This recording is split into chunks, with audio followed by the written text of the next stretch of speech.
Jo vinc d'un silenci antic i molt llarg, de gent que va alçant-se des del fons dels segles, de gent que anomenen classes subalternes. Jo vinc d'un silenci antic i molt llarg. Jo vinc de les places i dels carrers plens, de xiquets que juguen i de vells que esperen, mentre homes i dones estan treballant als petits tallers a casa. Per això mon pare estigui en la casa. Que estigui 2 anys seria, perquè com és... Sí. Com es deia el seu pare? Domingo. Domingo, què més? García Gómez. I va estar tancat? Sí, estigué. Però en la Model o a on? O sigui, primer es dugueren a la Casa Gris, així. Saps la Casa Gris, el camí de València. I d'ahí després dugueren, per lo menos a mon pare, estigué per 2 anys, perquè, o sigui, que jo tenia que haver pres la comunió. I ma mare li digué al rector que no prendria la comunió hasta que mon pare estiguera en el carrer. I no la prengui en l'any 42, quan ja en el 41 havia eixit ja de la càrcel. O sigui, no sé ja els mitjos que hagueren perquè isquera. Però jo sé que quan venia la Mare de la Mercè, jo entrava dins, i allí hi havia molts homes, perquè a part de lo que entraves, havia com un jardí, no? I ahí hi havia com si fos això d'ahir, un tros, i ahí s'on entregaven les cistelles que duien algo de menjar i la roba, perquè se canviaren. I te treien la roba bruta perquè tu te l'endugueres per llevar la casa. I ja després és quan vingué això, que allí entrares a la part ja de dins, que és on jo entri, i formava tot un quadre aixina en 4, o sigui, formant aixina. Entonces ahí hi havia molts homes, jo no puc dir altra cosa, només que hi havia un munt d'homes. Altres homes no estaven ahí, estaven fora. I els que havien fora passejant-se, un de tants era mon pare, estava esperant que jo plegara. I sa mare anava prou vegades a veure-lo? Ma mare anava totes les setmanes. I vegades que me s'enduia a mi, altres vegades no, en la seva cistella, que duien. Després també ve que allí, perquè això em donaves les cistelles, allí hi havia això per tu comunicar-te en el que tu anaves, no? Entonces veies que mentre entraven les cistelles, les retiraven totes per veure el que podia haver. I si hi havia alguna que es convenia, ho llevaven i s'ho quedaven. S'ho quedarien perquè altra cosa no podia ser i ho veies tu. Tancar era un tio meu. Un tio perquè era socialista. I com li deien al seu tio? Ramon. Ramon què més? Ramon Calabuig, Calabuig. Com m'abuelo era Calabuig i m'abuela Calabuig. Mon tio Ramon el tancaren en el... Eixe que està ara, com se diu, que anàvem a dur com se diu, la càrcel està d'ahir de costat de... El Modelo. Ahí el tancaren ahí. D'ahí segué, però tiempo, que per haver d'entrar jo tingui que canviar-me el nom perquè era massa jove. Hi anaven dones d'ací que tenien els fills allí, baixàvem en Sant Isidro i a peu allí. I un dia anàvem almenys 10 perquè per posar diners tenies que anar al matí, posar els diners. I jo replegava el biombo que li duien menjar dalt d'una reixa quan diuen Ramon Calabuig, jo en seguida, ja sabia d'això que me tenia que agarrar jo. Duies els menjar allí. Però allò era l'acabosse, saps? L'acabosse. I per haver d'entrar allí a veure-lo, tenies que vacunar-te de tot. I tenies que canviar-te de nom, perquè jove com anava, i un dia anàvem almenys 10 dones, de totes les que tenien fills i homes i això. Anàvem raonant i se sentíem, alto que em va, però que anàvem a pensar nosaltres que estava la Guàrdia Civil allí mirant, però ahir del que esteu, que no us vegeu. I nosaltres raonàvem i anàvem fins que plegàvem allí. Alto que em va, diu, i digué, si no diem alto, saps, anar, arriba a Espanya, i en seguida Pasen, no saben vostès què tenen que dir. Saps, si es cuida, mos peguen un tir. I allí, quan treien algú a matar, hasta el xerivell anàvem, mos apartaven i així ja. Quan vèrem entrar el senyor rector en el cotxe per a dins, així van entrar les mals. I mon tio tenia pena de mort per ser socialista. Després m'enviaven a vegades a per sabó a la torre, a la cola del sabó. I anàvem allí, fèiem en cola tot el dia, per agarrar sabó moll o el que fora.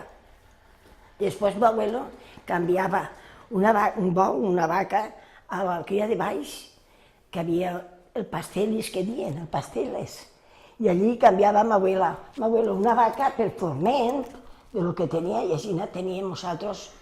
I arròs, jo picava arròs en un tio meu, era manyós, eren dos xics i les 4 xiques, m'abuela. I ens penjaven d'això, una cosa que picàvem, l'arròs. I no lo lleí, vinga, dale que te pego, i després bufàvem i triàvem l'arròs. I així per porta n'hi havia, clar, suposo que n'hi havia racionament. Tu saps el que ens donaven de racionament? Uno d'oli xina, uno d'oli, farina, però poquet. En el cartonet anàvem a la iglesia, que la iglesia ho tiraven tot, i a la iglesia anàvem en el cartonet i ens donaven arròs, sucre, però tot. Així no, uno d'oli, així no, poquet, xica res, que això perquè tenies. I jo m'acostumava m'abuela, cernia la daxa, la farina, que feia coques de daxa, en el forn d'Elies, que davant de la iglesia hi havia un forn, tu això no ho has conegut, quins són, i la fàbrica. Ahí, jo saps què feia? Doncs pastava la farina, bueno, la pastava en moniato, pastava tendret. Jo ajudava les dones adultes, les que tenien costum a Dios, tenien costum de fent pa elles, i jo estudiava la cistelleta, el que dirien, a casa, i me donaven una pataqueta. A totes les... Sí, la tia Carmela de Cocos i totes aquestes, jo us duia allí mentre me feia el meu i me donava una pataqueta. I a vegades duia 4 pataquetes a casa, que totes més pagats que per què. Coses de guerra que... I després, bueno, majoreta, 12, així, jo agarrava la llet que m'abuelo monia i me n'anava a la cria de l'Hort de les Palmes, que n'hi havia moltes senyorites, i anava i passava el pont de ferro, que entre el pont de ferro hi havia una madereta així, passava en el cànter a l'Hort de les Palmes, a dur la lleteta, i me donaven, si anava de matí l'esmorçaret la xica, i si no s'ho berenaret. Jo per aquest recel me n'anava. L'època del racionament, ma mare contava, en ma casa, per exemple, diu el pa, entonces no se podia dur el pa blanquet, pa canariet, que era, diu, que ma abuela feia malta, la fetxia a la pasta de fer el pa perquè no fora el pa blanc, perquè la gent no vera, coses que... perquè la gent no vera que tenien el pa. I l'abuela ficava malta en la pasta quan feia i entonces era el pa més oscuret i ja no era. I la religió estava molt present? Claro que sí, claro. Dijous i divendres sant, se tancaven, els bars no estaven, els bars tancaven i era això. Veies al rector per el carrer, li besaves la mà, veies a la Guàrdia Civil i te donava un iu-iu, perquè era el que n'hi havia, te donava molt de respecte. Després de passar l'època del front, els racionaments de pa i porta que tingueren uns anys, les carnisseries estaven intervengudes.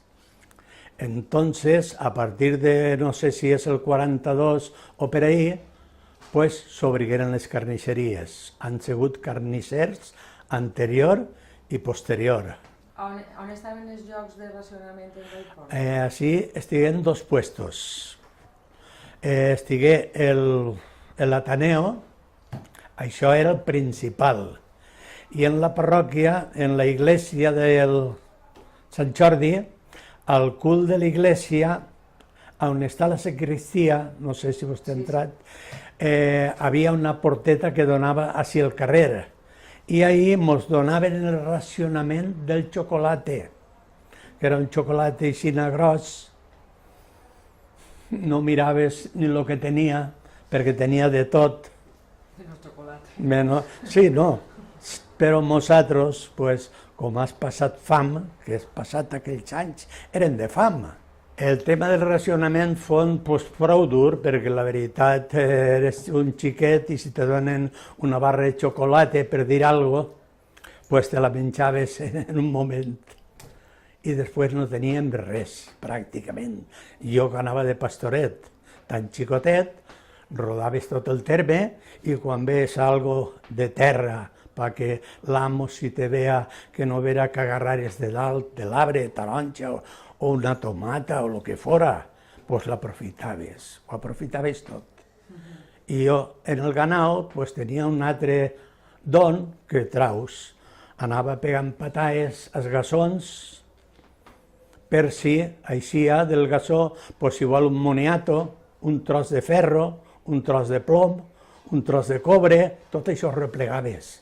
I què feien això? Això venia un senyor cada 15 dies curts pegant volta per el poble, compro hierro viejo, compro plomo, metal, cobre, tot el que replegàvem, que des de ribos d'una casa enculaven en les veredes o en algun punt el carret, i si hi havia algun tros, la replegaves.